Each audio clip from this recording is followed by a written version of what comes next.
All right, welcome. Hey, everybody. Welcome to tonight's Upsolve Live Ask Me Anything. I'm really excited to have my coworker, Mae Koppes, here with us tonight. Super excited to jump into things with her. But before we get started, I want us to kind of set the table for what we're going to be doing. So those of you that have been on these webinars before know that we really get into what it means to file bankruptcy, what that can do for you, and how it can kind of help lift you forward and help you achieve the American dream. And this is something that I care really deeply about because 8 years ago, I had $60,000 in credit card debt. And it didn't matter how hard I Dave Ramsey'd myself and tried to get other jobs and work harder. I couldn't outrun that interest. It was growing and growing, and I stayed stuck no matter what I did.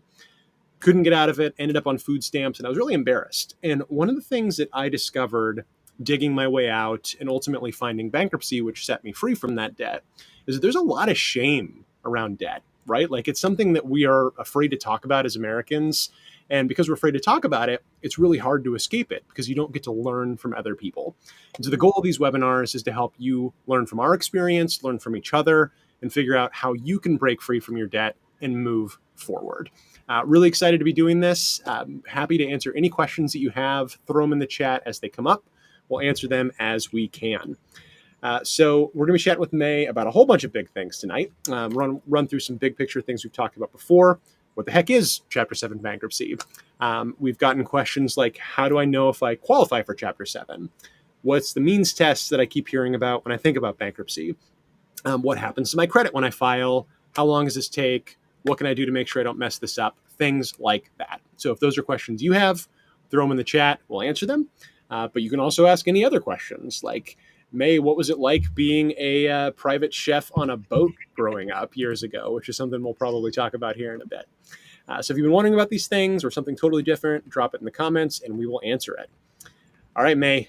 So quick introduction to Mae. Mae is a certified personal finance counselor, and she serves as Upsolv's content manager, which basically means that she's here to help people understand what it is that we're... sorry, I'm getting a whole bunch of notifications in here, guys. Sorry about that. Slowed my roll. My phone started ringing on my computer. That's why we go into do not disturb mode. So Mae is here really to help us understand how we're coming across to people who read our articles, engage with our tool that helps you file bankruptcy for free, and really just making sure that what we put out there in the world is actually useful to people, which is kind of refreshing, I think, a lot of times in a space that's really designed to just sell you something. And what makes her different is that she thinks about this from the perspective of what are the people that are seeing this, reading this, feeling? What do they need to see to help feel seen, to be engaged in what we're doing, all of those sorts of things. And I really appreciate that. So I'm really excited to share her and her story with you all tonight. So Mae, welcome. Thank you. So excited to be here, Ben. Before we dive into all things bankruptcy and debt, I have a warm-up question for you. Are you ready? All right. Yeah, let's do it. All right. I hid this from you when I sent you a script earlier. So if you could describe your personality in terms of a kitchen appliance, what would that kitchen appliance be? Ben is probably giving me this question because I worked in kitchens for 10 years. Ooh, maybe. Who knows? If I,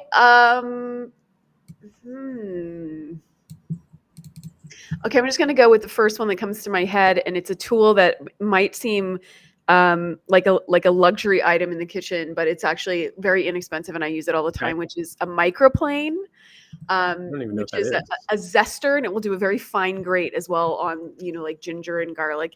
But I'm going to go with that because I'm a zesty gal. You are a zesty gal. I'm a zesty gal, and I love, if you're ever making something and you're like, this is just not quite there, it probably needs a little pinch of salt. But if it needs something besides that, it might be just a little hit of citrus, citrus rind. So yeah, I'm going to be a microplane. Being a zesty, that is a good answer. I like it. I think it's the first time I've ever even heard of that. So you've got to get one. They're the best. I think I probably won't. My kitchen skills are minimal at best. That's fair. I just go with what I can make with salt, pepper, and a little bit of garlic. Yeah, that goes a long way. So let's start with some of the basics for our audience. So in your own words, what is bankruptcy? Bankruptcy is kind of the ultimate and potentially most underutilized debt relief tool.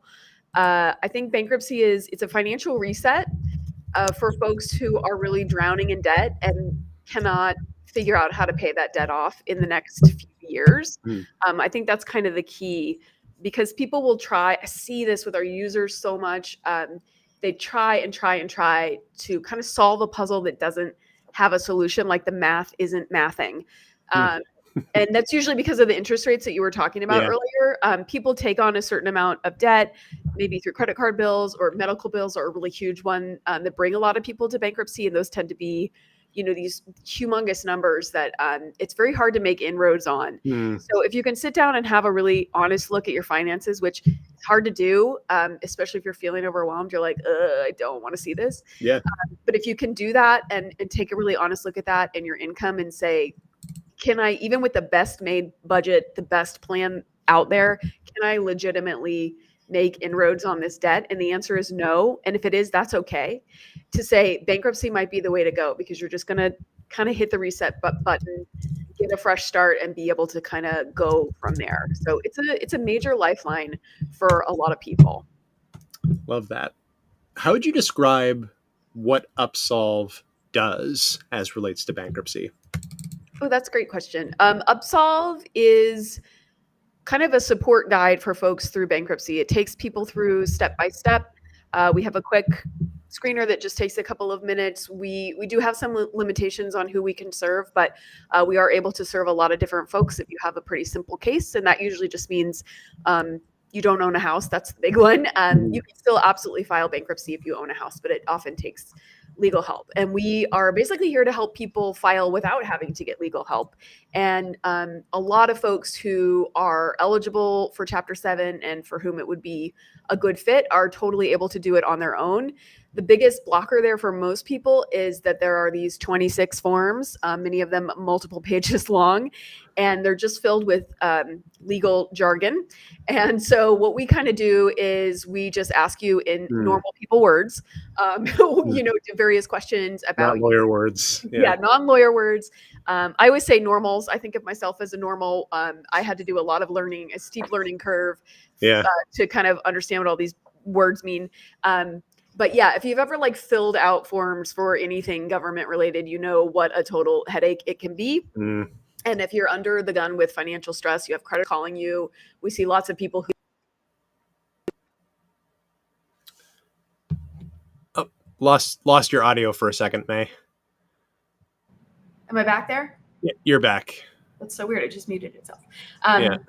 Anyway, so lots of people who just need help essentially filling out that paperwork, but can otherwise totally file their case on their own. So we just take people through step by step through a pretty simple to use online tool to generate that paperwork. And then they take that to the court and they can file their bankruptcy case from there. So we're just kind of a guide and a support along the way. So on the topic of that tool, Joven, let me actually switch us here. You guys don't need to see me. You can see Mae. So Joven was asking, I'm using the Upsolve tool, but I've been unable to add my vehicle, which I own, into the tool. The add button is not working. Oh no. So to Mae's point, this tool is designed to make the bankruptcy process much easier than it is if you're filling out the forms on your own. But sometimes things go wrong in that process. So, Mae, what have you seen to be the most effective ways of getting answers to questions like this as you go through the tool? Yeah, this is a really, Joven, I feel you. I also help with our support desk ticket. That's a really good way to raise these issues. It's actually super helpful for us if you'll do that, because we saw many users asking the same question today and in the last couple of days. So this should be fixed now. That's the good news. It was a bug tool. But yeah, you can go to, is it just help.upsolv.org?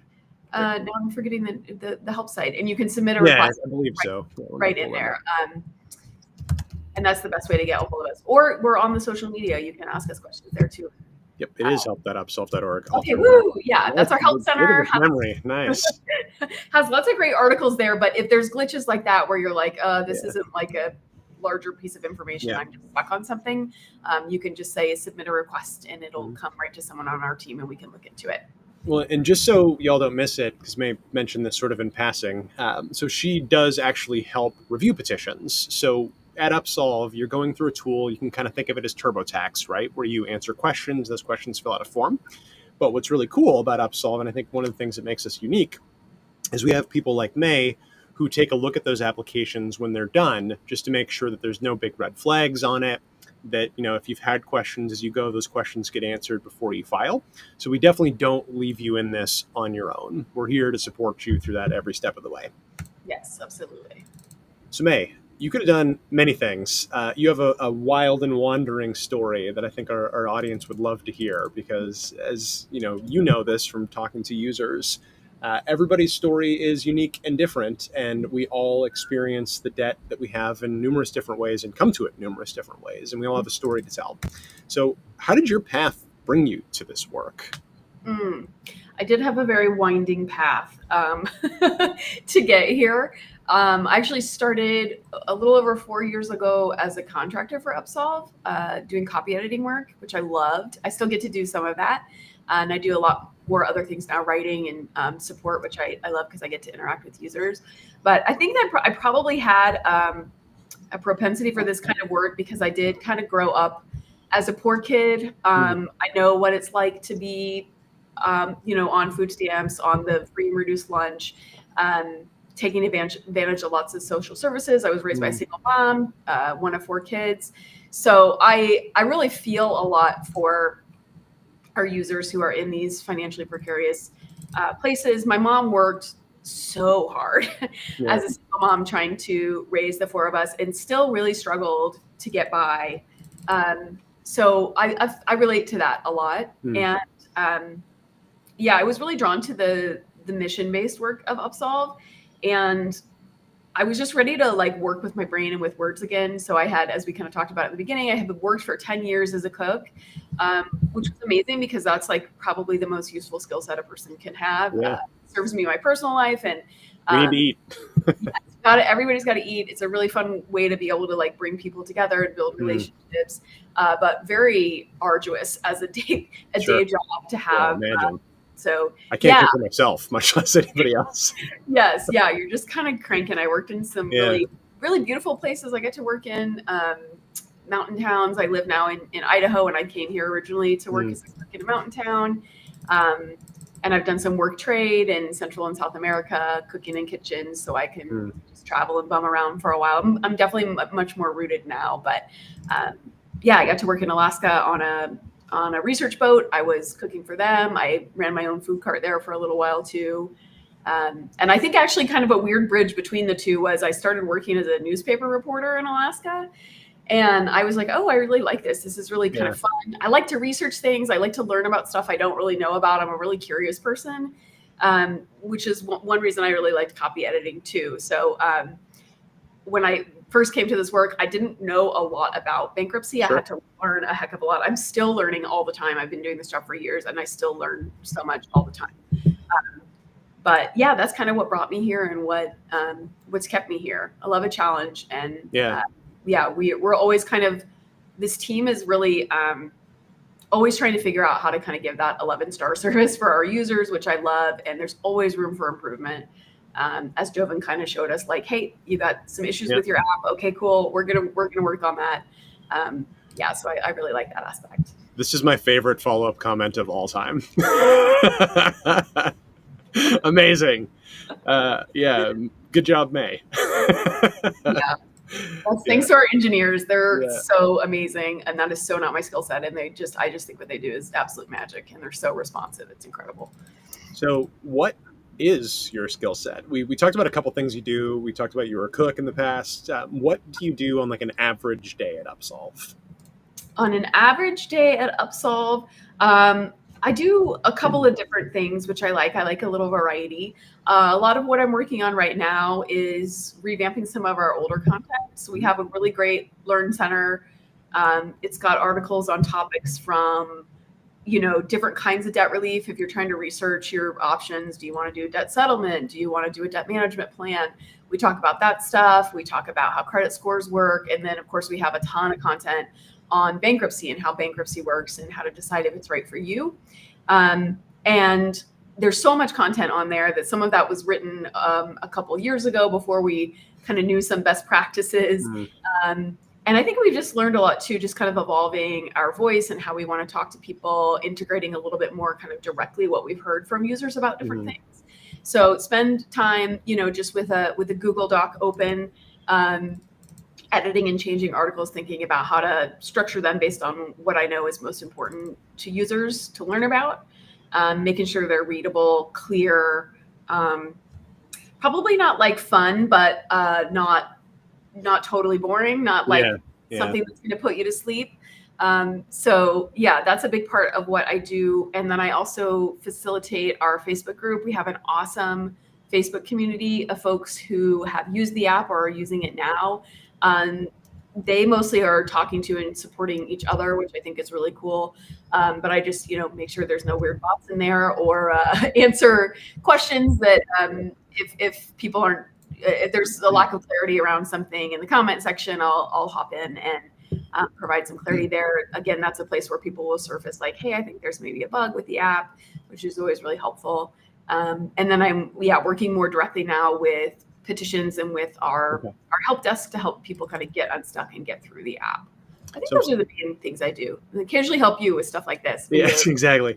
I'm sensing a theme in here. You talk a lot about service to others. Like I think about like what a chef does, right? Like a chef is preparing food for somebody else's experience. You're thinking a lot about like, what is the experience of somebody who's engaging with our articles or videos or app, whatever it is. I'm curious, what did you want to be when you grew up? Like, did you want to be like someone working in service? Did you want to be an astronaut? Like, what was like the origin of this interest in service?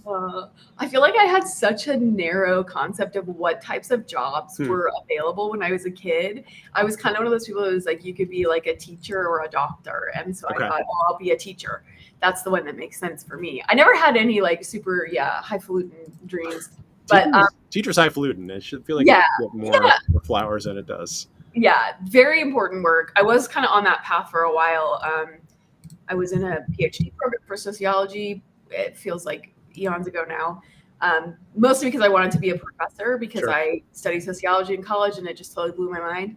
And then that just wasn't right for me. But I think I've kind of come back around to a lot of the stuff I liked with that. And I think I do a lot of teaching in a different way. I love words. I've always loved words, writing, and communication. And I feel really passionately about helping people just understand. I think most people are smart and capable. And a lot of the times when I don't know, there's certain, ways of talking, there's really technical words and concepts, but all that stuff can be broken down to kind of like the most essential part. And I think that's a really fun thing to be able to do. Like a lot of our content was originally written by lawyers, which is amazing because they are subject matter expertise. But I'll tell you what, it's like they have their own language. And you're like, God, what are you saying? I know. I remember when I first started law school. So like I used to love like creative writing. Like I remember back in the day, I would just like sit and write things and like write stories. And when I went to law school, I considered myself to be a good writer. And they're like, you're a terrible writer. I was like, what are you talking about? Because the method of writing that they use, no human being understands, has ever seen before. It's so crazy and like impossible for the normal person to understand. So I totally can relate to that. Yes, absolutely. And it's, not that way by accident. It's created this whole system. That's how people make their living. And for some things, absolutely essential. So happy that we have that legal help. And for other things, it's like unnecessary difficulty. So you threw the algorithm a bone by challenging convention. You want to go deeper and maybe get in trouble? Oh, sure. Let's do it. All right, let's go. So you and I have talked a lot offline about like how traditional personal finance advice really can hurt people. People like Dave Ramsey, who talk about just working harder, like hustle culture sort of stuff. What do you wish more people understood about how people talk about personal finance, budgeting, debt, all those sorts of things online? Gosh, there's so much here. I could go down so many rabbit holes. Go down all of them. I was watching a Dave Ramsey video the other day where a guy went out on the street and he was just asking people in Nashville, how much debt do you have? And he kept saying, how can you live with this much crippling debt? But what I noticed was for, I don't know, probably 90% of the people that they talked about, the biggest debt that they listed was student loans, which I see you just got a comment about student loans. And I thought, oh, isn't that interesting? A lot of that debt is the same kind of debt. And it's something that we as a society kind of have some control over. Like we've decided that we should fund college. I mean, I took out student loans. I had no idea what that meant when I took those out. I actually started college when I was 17 years old. But you got to do it, right? Like you never want to be not poor, go to college. Yeah. I thought that was my path to the middle class. But for a lot of people, it ends up saddling them with this debt that it might take an entire lifetime to pay off. And it really actually in some ways can limit you. Yeah. Which is not to say don't ever go to college or take out student loans. I just think it's a system that we could revisit. And we've had some of those conversations nationally. But we tend to put a lot on the individual person, I guess is what I'm getting at. We say, this is a you problem. A lot of people have that misconception about bankruptcy. You got yourself into this. But what we see on the other side, and we are looking at people's filings every day, day in and day out, is that it's not usually actually a you issue in the way you think. It's not someone took out a bunch of credit cards and frivolously went on a shopping spree. I think that's kind of the idea that we have. Much more often it is somebody lost their job and they were using their credit cards to tide them over till they got another job. Divorce is a huge one that can take a massive financial toll and really upend people's lives. Medical bills, also another major one. And we know that our healthcare system is not perfectly well functioning. I don't know what you're talking about. That's great. I mean, and that can just overnight, right? You get a diagnosis or you get in an accident or something and just have an avalanche of medical bills that you can't pay. So Dave Ramsey likes to say, I think, you need to feel the pain of your choices. But when you look at what is at the root of a lot of these things, it's not that anyone made that choice to get in that car accident or to, I mean, I guess at some level, you're making choices about relationships or whatever, but all of the things that come from that, it's not like people are making choices willy-nilly that are landing them in debt. It's like these unforeseeable things happen. So it's not a personal failing. It's often just a result of life happening and maybe coming at you too fast for you to be able to deal with it. It's really common. Yeah, I don't know if this has been your experience, but Upsolv's helped over 17,000 people file bankruptcy. And I've worked on a lot of those cases, talked to a lot of people. I don't think I've ever talked to one person who the primary reason they were filing bankruptcy was because they spent too much on their credit cards on things that they wanted and couldn't afford. Like, it certainly happens. Like, people do that, but it usually isn't the reason. And also, like, I'm sure you know this too, like, there's a lot of evidence that shows that it just gets harder to make good financial decisions and be responsible with your money the more debt you have, right? Like, let's say you do have a medical emergency that compounds, like maybe you can't really see your way to making like really tough financial decisions when you're drowning. Yeah. People are just trying to get by. I mean, just in the day-to-day, you might not have the time or energy or emotional capacity to take a step back and go, well, what is the smartest path forward? You're making a decision, a split-second decision to get by. You're whipping out the credit card to put the gas in the car, to get the groceries to feed your kids. You're just trying to make it on the day-to-day. I think a lot of people can relate to that. So what I hear you saying to the Facebook algorithm is that Dave Ramsey is wrong.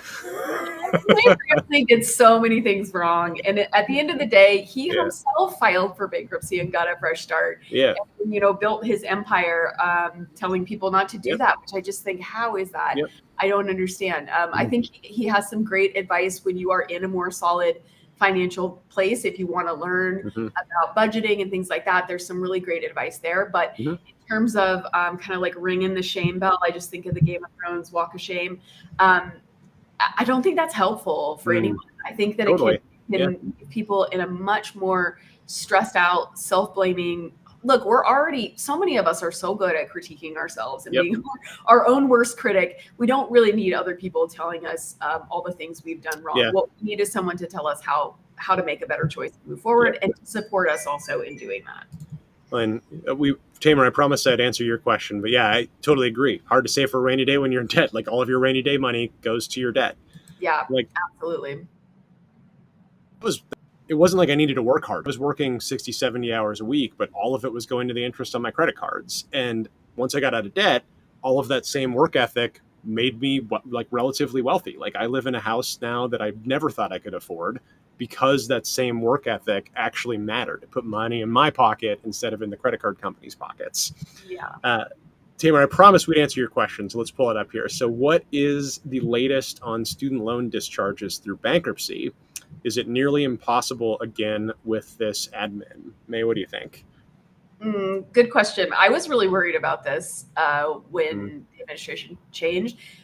I almost feel like I need to knock on wood before I say anything. But what we've seen is that it's still possible for folks. I mean, it's a separate process. It's not the same as getting rid of your credit card debt. You have to do a little more. You have to prove this thing called undue hardship. So not just anyone can do it, but we still see success with our users who are filing bankruptcy on their federal student loan debt. There haven't been any sweeping changes with that we've seen yet with this administration. It hasn't come under attack. Maybe that's just because they got their hands in a lot of pies. They're doing a lot of things, and maybe this has just flown under the radar. But thankfully, it still is possible as far as I know. Is there anything that I don't, Ben, or anything to add on? No, I have not heard anything changing. So to Mae's point, the process is. It was basically guidance that was issued to the Department of Justice back in 2023, I believe, like late 2023. Yeah, there's always been a process of saying, hey, I have undue hardship. And if you can prove undue hardship, you can add your student loans to your bankruptcy filing. But when that guidance came down in 2023, it just sort of spelled out explicitly what counts as undue hardship. And I have not heard anything about it changing. I don't think it's going to be a huge priority because I would be shocked if the administration even knows about it. It's like such a small thing that's taken advantage of by so few people. But if it does change, I guarantee you Mae will write an article about it and it'll show up on Upsolve. So nothing that we've heard yet. Definitely worth a try if you have student loan debt and you do qualify for a hardship exemption. It's not that much work, and our free tool will help you prepare the forms for that too. Yeah, it's been really cool. We've actually seen like pretty massive amounts of student loan debt get released. And people's what we call kind of consumer debt, that's like your credit card debt and medical bills and things like that, still relieving tons of that as well. But sometimes you just get these big, it can take, $40,000, $60,000 off the table for someone. And it's pretty amazing because that undue hardship, that means often people have, they might have a medical disability or they're older and they're not working anymore. These things that are like, I really am not going to be able to repay this debt. So it's so cool to see that people feel such tremendous relief. And like you said, it is a little bit more work, but if you file through the app, it's basically more paperwork to submit. We'll help you figure out how to do that. And we've even seen people do it on their own. We have a really good article about it on the website, and we've seen folks do it on their own as well. And it's Tamer, by the way. I apologize. Tamer. Thanks for correcting. I actually really appreciate when people correct me on their names. So thank you for that. Mae, since you're a certified financial planner, let's jump into a question that I wouldn't normally ask, but I can ask you because you have a credential. So what do you think is the fastest path to building wealth, right? Like really getting out of debt is about like, how do I stabilize my finances? How do I put myself in a position where, to use that earlier point, like my work helps me instead of helping the credit card companies. Like, let's say that somebody goes through this process, they get out of debt, they have their fresh start, and they're saying, okay, what do I do now? What do you think is the fastest or the most effective path to like building wealth today? I'm on team like boring. I think do the boring things. Yeah. I think it's like really tempting to be like, I'm gonna invest in this, shiny thing. I'm really, I'm pretty boring myself. I hopefully I am slowly but steadily building my own wealth, which for a long time I didn't have any long-term savings. I really lived, I didn't have, I for many years, I didn't really have a savings at all. But yeah, so I have my rainy day fund now, which I have been able to build up slowly over time, and made some hard choices to do that. I'll say I had roommates for several years because I wanted to have a lower housing cost and really focus on building that cushion. So sometimes we do have to make some hard choices like that, or have some trade-offs. It's really good to look. There's a lot of talk now about like it's not passing on the latte that's going to save you, and I really believe in that. I think it's like, look at your bigger fixed costs. Do you have a car you can't really afford? Is your housing? Can you make those changes? I mean, housing is generally expensive for people, but is there something within your control that you could kind of downsize a little bit or save some money there? Because it's those bigger things that are going to help you be able to put more away. And then I think yeah, just doing boring things like investing in a 401k, have it automatically come out of your paycheck if you're in a place where you're financially stable. You'll get to the point where you're not even going to miss it. I know that might seem like that's incredible, but I don't even think about it. I see what hits my bank account. I know I've already taken care of future me by investing that money there.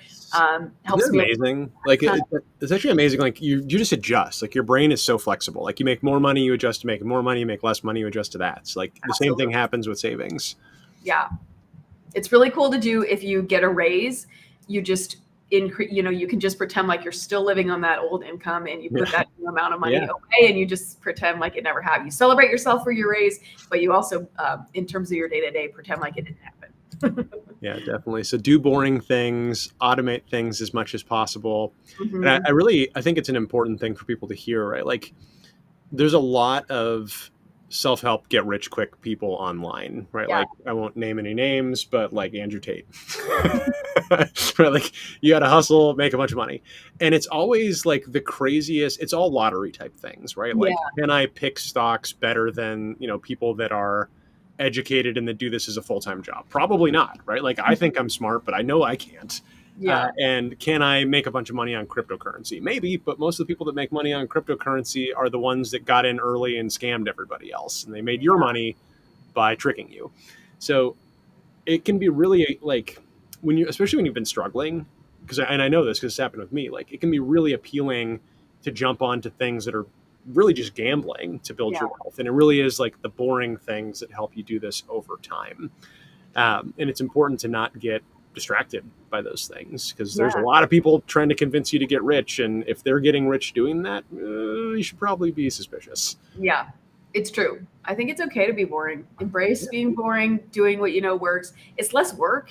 I hardly think about that kind of automated savings. I check on it every now and again, and that's kind of that. But I like to think about it as like, I definitely am not better at investing than people who do this as a full-time job for big investment banks. And all the data shows that they get outperformed by just boring index funds and like investing in like the S&P is just a generic category on autopilot. So like, why would I try to do this on my own? I'm not going to be good at it. Exactly. And diversifying, you can still take some risk there, but you don't have to risk it all. That's kind of what that whole big reward. But you can take a smaller risk and still have reward. It's just often, longer term. But yeah, building towards something. We've got a bunch of discussion in here now about what things actually would work. I'm going to try to pick up some of these. So Q Thomas and May, I know you have a hard stop, so I'll try to answer some of these, and then I can stay on and answer for anybody else that needs to jump up. Let's see, student loan part. Add liquidation of credit cards to pay off debt, then file bankruptcy for the credit cards of the business. Let's do this. I'll stay on and answer these questions, May. I just want to give you one chance to close here. So there's a lot that people think about when they think about debt. There's a lot to think about when they think about personal finance, and those things can be super stressful.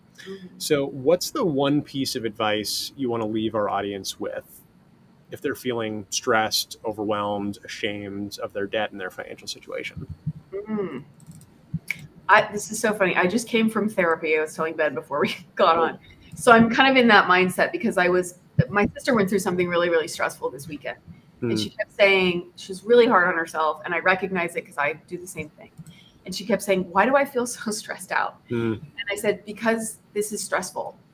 That is a 100% normal reaction. It's okay to feel that way. It's normal to feel that way. Money, we need money to live. We need to be able to feed, clothe, and house ourselves. It's very stressful when you're not sure how you're going to be able to do that. Or when you're looking big picture into the future and saying, how am I ever going to be in a different situation, which is what I love to do. I love to just imagine it. Make everything very big and scary. So I would say, first of all, like, it's okay to feel what you're feeling. It's normal. And also you can feel that way and still move forward and take action. And all you have to do is just do the next thing. So if you're listening to this and you're going, man, maybe bankruptcy is the right thing for me, take the screener. If you're listening to it and you're going, I don't think bankruptcy is the right thing for me, but I want to really get a handle on this debt, go read some articles about other debt relief options. just take the next step and trust yourself that you're going to keep taking steps after that. That's all you have to do. Just keep taking steps forward, and eventually you're going to get there. Try not to get too overwhelmed. It is overwhelming. Yeah. A moment of overwhelm, just be like, I'm overwhelmed and I'm going to reset, and you can move forward. So feel those feelings, but also know that there is a path forward, and just keep taking steps on that path. You'll get there. We see it every day. Yeah. It's friggin' awesome. It's so cool. Like, we literally see this every day. People who thought they thought their lives were over. They thought they were never going to be able to do X, Y, Z, whatever their dream was. And they get this financial reset and they're like, oh my gosh, I feel like a different person. I feel lighter. So take heart with that. People have done it before you. People will continue doing it after you, and you yourself can absolutely do it. Ooh, Mae Koppes for president. Yeah, so I'm not even going to add anything to that. I'm just going to let Mae go. Mae, thanks for being here. Really appreciate you sharing some of your story and your wisdom. I'll stick around for a second and answer some of the more questions in the chat. And for anybody that's dropping off now, we do this every week, Monday nights. So if you have questions or you know somebody else you think might benefit from jumping on, hearing some of these things, send them this way. We'd love to answer their questions. We'd love to see them. Take care, everybody. Thank you so much. See you, Mae. Bye. All right. So a few more questions that came through in the chat. Whoa, my face is huge now. Sorry about that, guys. Okay, so we have a question from Q Thomas. So Q, how do I sign up with you? You can do that at upsolve.org. Let me just throw this up on the screen here. We have a screener, totally free. Take the screener. It'll walk you through an assessment to see, I've already logged in apparently. It'll walk you through an assessment to see if you're eligible for our free service. It'll also ask you questions about your student loan debt to see if you can add your student loans to that bankruptcy filing. Tamara, you met with a lawyer today. They're basically trying to talk you out of the adversary proceeding. It takes like a year plus for the adversary process. So we don't typically see it taking that long. Like, it can take a while, and it's not going to block your core bankruptcy discharge for going through, because it is actually a different total process. So you would do your bankruptcy process, you get that filed, and then you file the adversary proceeding. That might take a while, but you'll still get out of debt in the meantime on that consumer debt through your core bankruptcy. We're typically seeing, I want to say it's been about 4 to 6 months for these processes. But again, think about getting out of your base debt. That's going to make it easier to pay off your credit card debt as you go.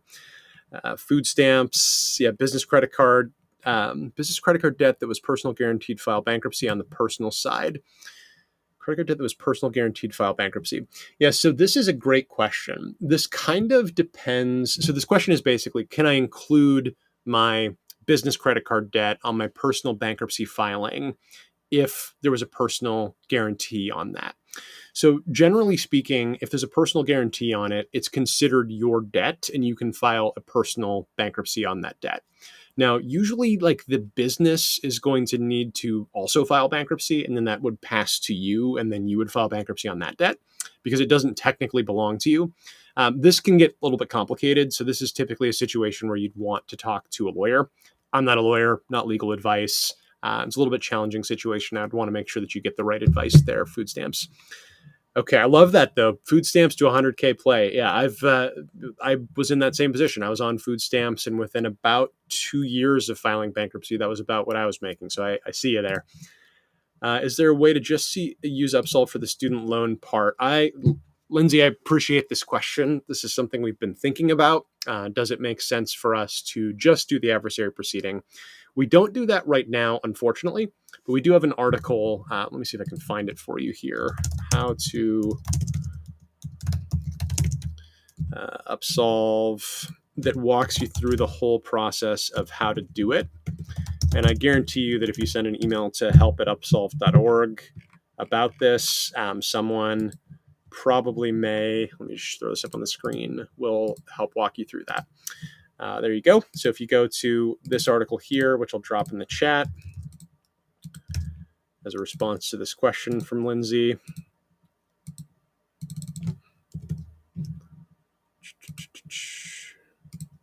There you go. So you should be able to read through this and see specifically how to do it. Thanks for the question, Lindsay. Okay, let's see what we have next. Will this new education requirement affect the student loan adversary proceedings? I don't know. I'm not totally sure which education requirement you're talking about. If you want to do a follow-up to that, Fight Overlord, I'd be happy to answer if I can find it.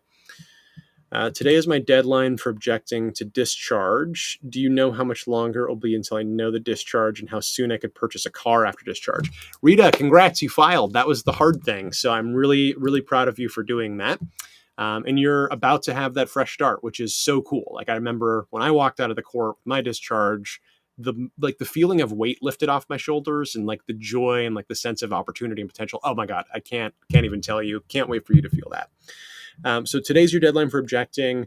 So you filed. If you already had your 341 meeting, which I'm assuming you did, typically it takes about one more month or so after that. It kind of depends on your bankruptcy court's processing queue. If there's a lot of people in queue, it could take a little longer. But the whole process from start to finish is usually done in about 6 months or so is what we typically see.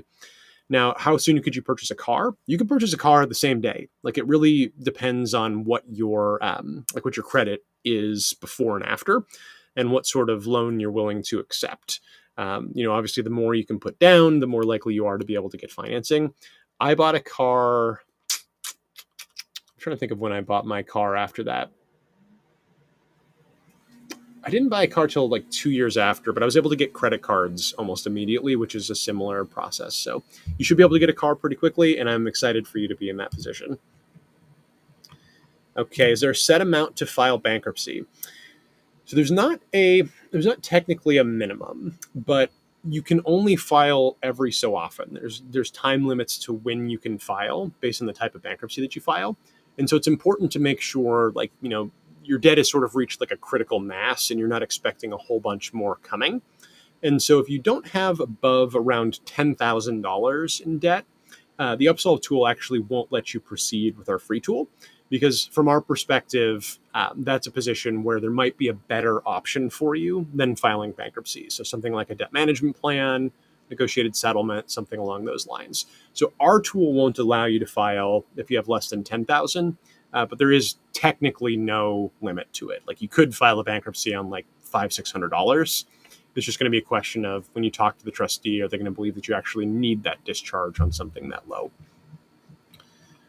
All right. You filed, it looks like Rita, you said you filed on 5/13. So yeah, that discharge hopefully is coming soon. Awesome. Well, it doesn't look like I see any other questions in the chat. So thanks everybody for joining. Really awesome to have you here. If you have any other questions, come back next week. Send friends, family. We'd love to help. There's definitely hope on the other side. I'm living proof of that. And I would love